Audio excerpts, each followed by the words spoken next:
That was a joke Damien and I used to always say is, we love our job so much we do it twice and sometimes thrice. That's And, awesome. yeah. That's a damn good, that's a t-shirt right there. Yep. All aboard! Outdoor service owners, rise and shine. It's time to start fueling your success one adventure at a time. Welcome back to Outdoorsy Entrepreneur, brought to you by House Call Pro, where business owners come to explore ways to take charge and level up. We are your host. I'm Kevin Fontaine, and this is mi amigo Patrick Harders. And join us on this journey every Wednesday. Like, comment, subscribe on our YouTube channel, and listen to wherever you get your podcast. And follow us on our social media platforms at Outdoorsy Boss. Hey, Pat, how's it going today? I'm great. Having a wonderful day. Good to hear, sir. Always exciting to sit down and talk business. It's the nerdiness in me that I think I just have fun doing this kind of stuff. Yeah, I mean, every time I get like an idea of a business improvement or something that I'm working on, I'll get up super early, hit the coffee machine, throw the chew in. Can't wait to talk to somebody, to tell somebody, like, I've got an idea. And, this is going to be awesome. They're like, get the hell out of here. Yeah, I've got another idea. Especially your parents. You've told them so many. Yeah, it's my wife. And she's like, what are you doing now? Why are you doing this? I'm like, not a lot of questions. This is just in concept phase right now. I've got a new BHAG idea. She's like, fuck you. Oh, yeah. So, yeah. So what's going on? Anything been going on lately with work? Yeah, we've been busy. So we're hitting that spring rush. So we got all our Google ads set up, our new postcards, new advertising, new website. We've been doing the rebrand, which is a whole experience, but just getting all that whole marketing train going, which we kind of held off a little bit January, February. And did you, and you're doing some Facebook ads? Yeah, we got Facebook ads, YouTube, TikTok. You do it all. Do you like, are you having good success with some of the Facebook? Facebook we are, but we had to take it in-house. So I've always paid people to do it for terrible results and just said, screw it, we'll just manage it ourselves. And it's not that complicated, but it is something that is working, that there are leads out there on Facebook. And I've heard a thing that we've become inundated with all this social media advertising that prices have really gone up since 3 years ago. Probably. Really? We just set a budget. So we set a budget, go after our target, and kind of keep it in line. That's an important thing. It's so easy to just throwing money at advertising, and you can get done with the end of the year and go, "What the hell did I do? I spent all my money that I would have made on marketing and didn't bring me a lot of business." So it's being on top of that, watching how it's achieving, what results you're getting, and how much money you're spending. So it is something you got to manage. All right, cool. And this episode we talked about kind of a sales process to follow. Yeah. Some steps to take to improve your sales process, elevator pitches, developing that morale and comfort with your client so you don't pull that Tommy boy freak out mode on your clients and scare them away. Yeah. Choke the sale. Because clients can sense if you are... Bees and dogs can sense fear, and customers can too. They can sense desperation too. Desperation, and if you're lying. Oh, yeah, you're done. I found it's easier to be honest because you don't have to have a good memory, and I have a terrible memory when I'm, I could remember like everything that happened on a job, but then I'll see the customer and be like, I don't even know who you are. But then like they start telling me, I'm like, oh yeah, you have your transformer here, you have 16 lights on the front. I'll remember all the dumb things that I don't need to remember, but yeah, the customer, I forgot about them. Yeah, and it's awesome because the more you rehearse and know what you're doing, it's so fun when customers ask you questions because it just rifles up everything in your memory, and it's bam, got it. You do have to practice. We actually do role playing, so I'll make my salespeople do that because it's amazing. Like I'll assume people are going to do it the way I want them to do it, but then you go and listen to them, and you're like, holy crap, where did you get so far off? And I'll do that myself, or I'll shortcut my presentation. I'll shortcut, how I'm doing things, and then wonder why I don't have good results. So, you have to be fresh, and you have to be rehearsing it in your mind, writing it down, looking at it, reviewing it. Yeah. It's like playing baseball, and you go and look at your swing and why you went into a big slump. And you put a hitch in the swing somewhere that ruins everything. So that's good. Good to know. So if you have like a script or something, sales pitch that maybe from people just calling in, practice it with the people that are going to answer the phone with you. Yep. I know even Pat Automation answering services, Yep. they'll take your script too, Yeah. and they'll say what you want them to say, hopefully. But But I had one that I hired, and I called in just to check on him, and he's like, "Enlightened Lightning." No, my company was Enlightened Lighting, and I'm like, "Lightning?" He goes, "Yeah." I go, "What do you guys do with lightning?" He's like, "I'm not sure." I'm like, "Why did they name it Lightning?" And we just went on for like a minute, and I finally like, "I'm the owner of the company. You guys are fired." oh, oh man, no chances. Yeah, you can't mess up the name. Getting cold on them, Yeah. no doubt. So we touched on sales technique and following a process, and Yeah. Sitting down at the kitchen table. yeah, if you can get inside, because that's when they're bringing their guards down with you. Yeah. They trust you to come in their home Yeah. or office. Yep. An architect And that's presenting drawings isn't going to do it on the front porch. yeah, Going to go sit inside and walk through a plan, come up with some ideas, some feedback back and forth. An interior designer, same thing. You're not meeting with an interior designer on the front porch. You're going inside, you're sitting down, you want to understand what the customer's looking for. So yeah, we have to have that same, personal. even if we're cutting grass, you just want to go, "Hey, I want to sit down, talk to you, see what you're looking for, what your expectations are, what mine are." And, make Yeah, sure that everything's for a a good fit. fit. Yep. Exactly. And don't be afraid to say no. Don't be afraid to give them an explanation of, well, we appreciate you calling on us to tell us what you need, but unfortunately, we're not able to serve your needs, as hope for the best in the future. And you may have a recommendation for them. Yeah. You may know someone else. Yep. Here's someone you could use that would probably be a better fit for you. So rejection, how do you handle rejection in a sales call? It's hard. I mean, we've all done it where we drive by the house after we've done everything went great on the presentation. Customer loves you. You think everything's perfect. All of a sudden you drive by, and for us, like, lights are on the house. You're like, what the hell happened? Like, Right. how did I lose that? And I think that's just going back to the core. Like, you're not going to get every job. It's Right. you can't be that emotionally involved where your feelings get hurt. But then it's going back to, like, what was my process like? Was I following, my core? Was I going through my presentation? Did I, what Yeah. was the reason they moved forward with Well, someone else? and also you can, if you're brave enough, you can call them and ask them why did they choose the Yeah. other outfit, and that'll give you some good insight to use. I Yep. think before, when we've done that, obviously it's going to be, well, they were in the neighborhood and they said they could get to me quicker, Yeah. or you're going to get they were cheaper all the time. Yep. But it may be they liked their solutions better, Yep. or yada yada. So I think I'm going to get every job, but it doesn't happen. right. I do have one of my favorite letters that I share with customers where they were looking at one of the big lighting franchise companies.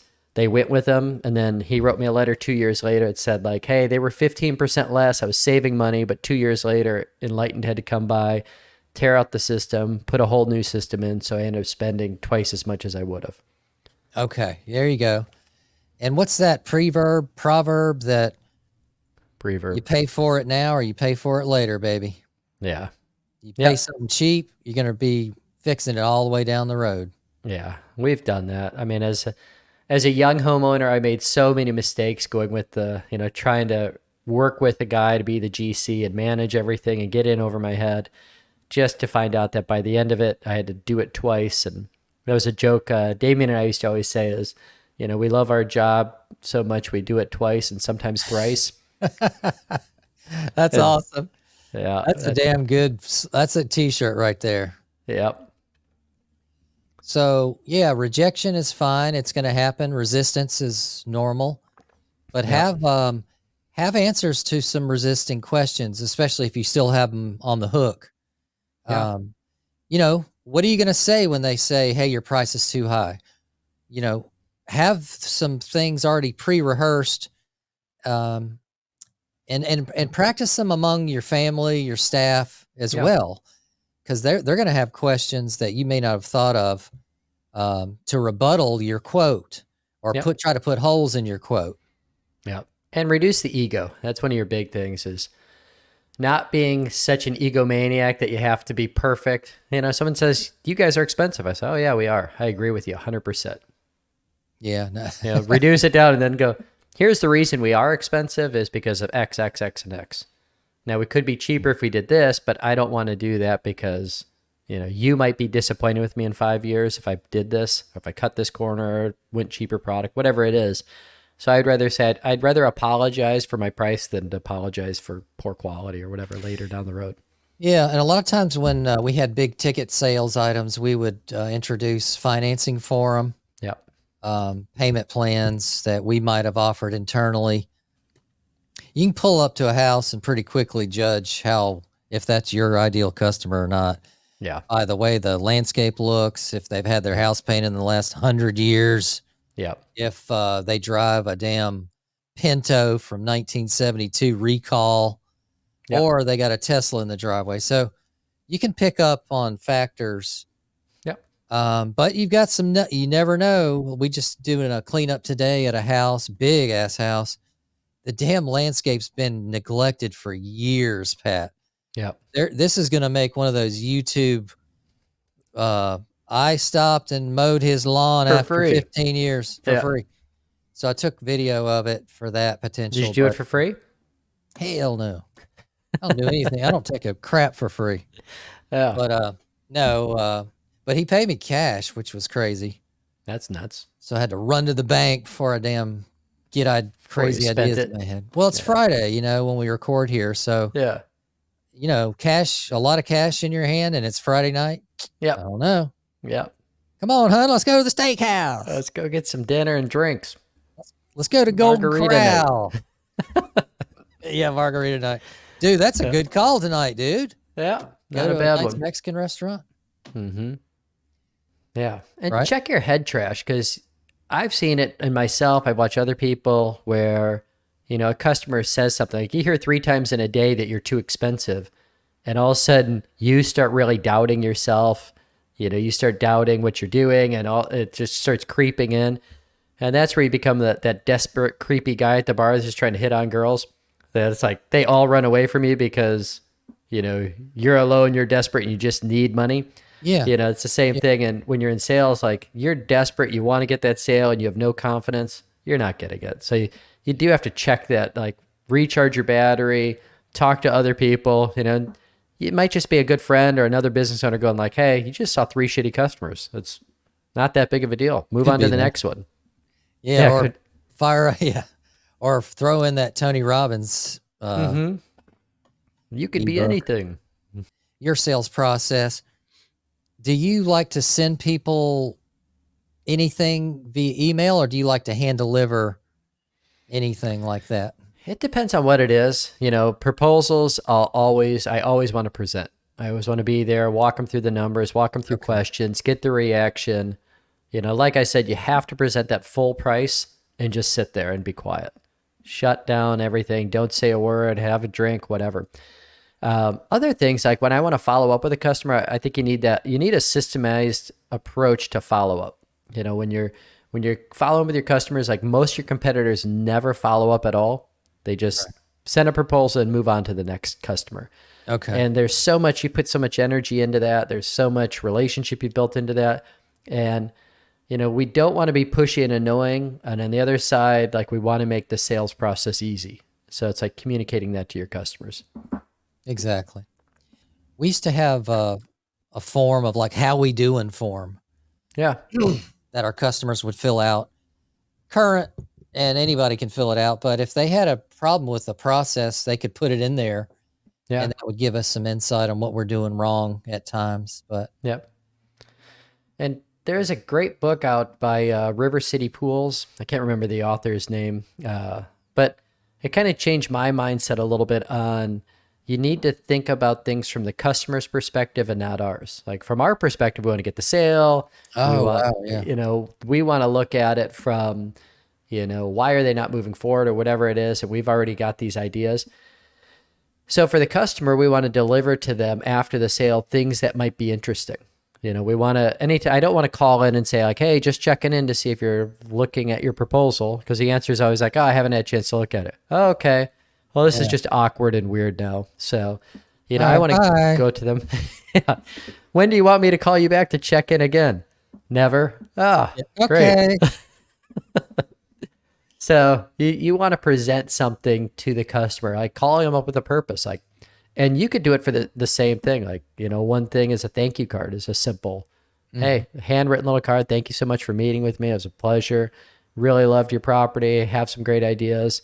Sending that out. Nobody sends thank you cards out, or, here's an article that you might be interested in. Yeah. And I think also if you sense that they are you're very close on price, but something just isn't right, be prepared to get that out of them and try to appease them best way you can. A lot of Mhm. times we would never reduce our price in a Yeah. bid. We would just reduce services. So you have to kind of hold your guns there, but you may have, hey, if a neighbor signs up at the same time, I can cut my travel and boom, you Yep. save $15 a shot. So Yep. start getting creative to save a sale too. Yeah. Last resort is discounting. Yeah. That's what you want to avoid. The one social media platform that nobody uses, it's probably your best thing for follow up with customers, is LinkedIn. You remember Okay. the last time you were on LinkedIn? No. Everybody has an account, but nobody really uses it. No. But like a lot of times you're meeting with business owners, especially you're meeting with the guys, and you friend somebody on LinkedIn and you have a pretty active account. It's a totally different platform than you're not going to find your customers on TikTok or even Facebook Tinder. as much. Yeah. No, I But think LinkedIn's LinkedIn, like the Facebook with a suit on. yeah, It's it's the boring becoming one. more and more like Facebook.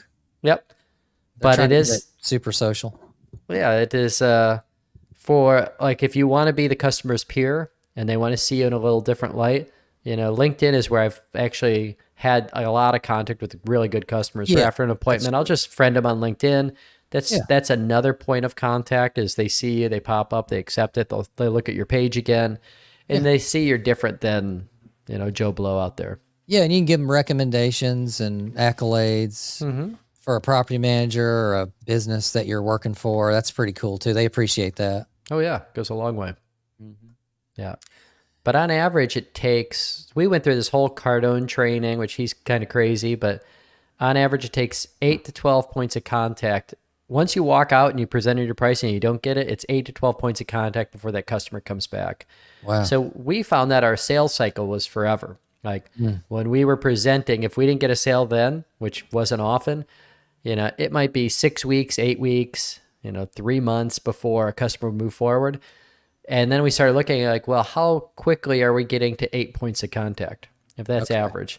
And, often it was like, well, I called in, I asked if I was checking in, we did an automated email, and then we did something else. And there's 3 points of contact in a year. Yeah. And so over the last couple of years, we just made a more concerted effort to say, a system to go. Every customer goes through the same system. So my office manager knows what it is. It might be a video chat that you send or a video email you could send out that's going through, or I had an idea on your property. Have you ever thought of lighting this crepe myrtle?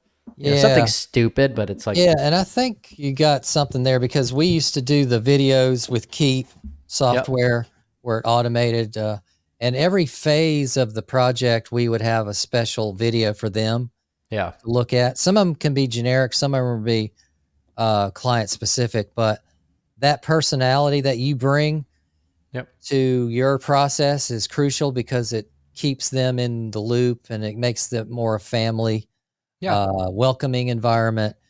But yeah, if you got you're still hunting down the sale, like Pat says, send them like a cool video you record on your computer, showing them some snippets of a video or a picture or any other, maybe the quote itself, recapping something that you have some leverage on now that you want them just to know about. That's a great idea. And a lot of times we just do reducing the scope. Because a lot of I mean, Yeah. if everything was equal and they had the money for it, they would have just moved forward. But they had some number that stuck in their mind, and rather than going back for a discount, just I could pull up their picture of their house on Keep and walk them through. Like, hey, if we would eliminate these path lights and some of these trees in back and do this, we could get that price down to about $8,000. Get it installed next week. Let me know if you want to move forward here. So it's just a real easy way to show that you're really interested in the project. Yeah. And telling people you're interested, like, I'm really excited to do this. Like, this will be a fun project. That's, Yeah, when get them people amped. see your, yeah, exactly. Passion. Get them Yep. excited about it, because this is evolving their own property, commercial business, whatever, but it's adding value to their homes. Yep. So I used to tell people a lot of times when we did landscape upgrades, new plants, lighting, that they're going to get this back when they go to sell the house. I know Yep. it's a lot of money now. You're spending 20, 30, 50, 70, a lot of money. So most of the times they're going to get that back in the added value, that curb appeal that we bring as outdoor service providers. So Yeah. it doesn't hurt to tell people that as well. Yeah. I always love a story Nels Peterson tells. He's walking around with a client at night after doing a design. Customer spent over $100,000 on lighting. The customer's like, I can't believe I spent over $100,000 on landscape lighting. I can't either.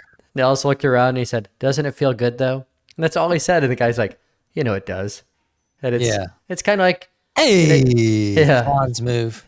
You hate buying, you buy a new truck or you buy a BMW and you hate spending the money. But once you get behind the wheel and you start driving it around, you're like, all right, this is pretty cool. This is way cool. People like buying things.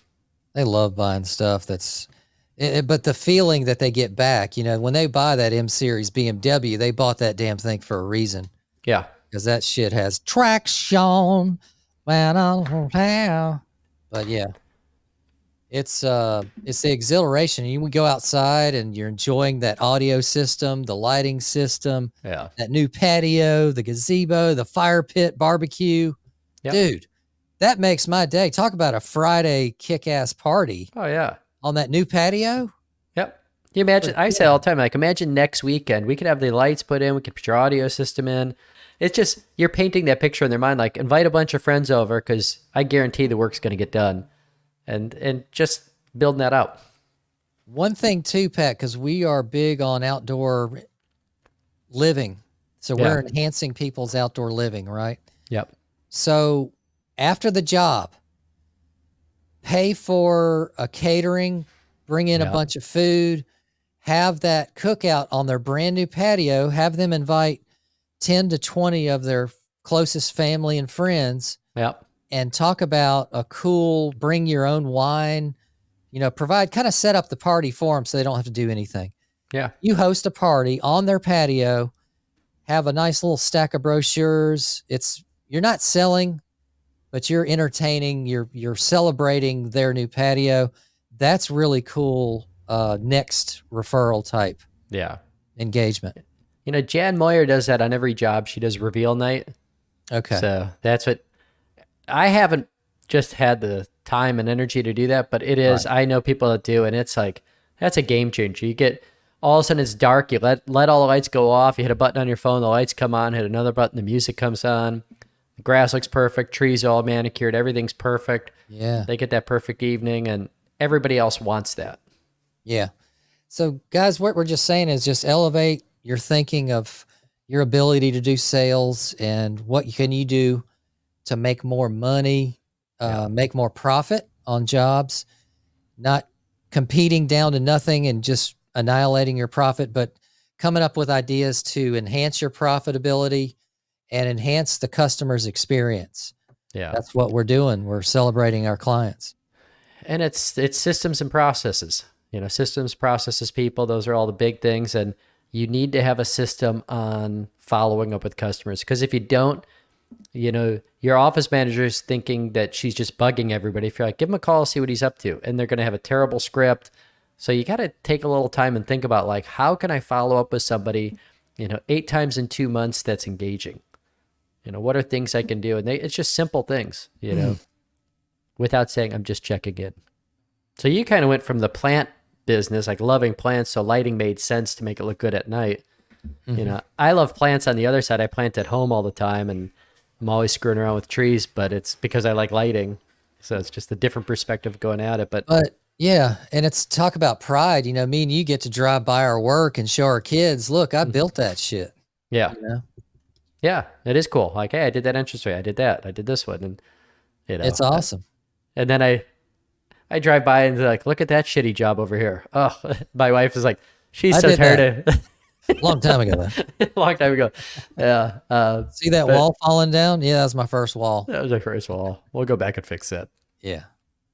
No, but yeah, it's very gratifying. And the stuff we do outside, guys, lawn care, hardscaping, irrigation, everything, it's instantaneous. Building that deck, taking down that tree, putting in lighting, redoing a landscape, putting in brand new sod, everything that we do is like so quick. Yeah. So the satisfaction rate we have with our clients is really amazing. And that's how you really help boost your brand and keep moving as long as you're doing things the right way.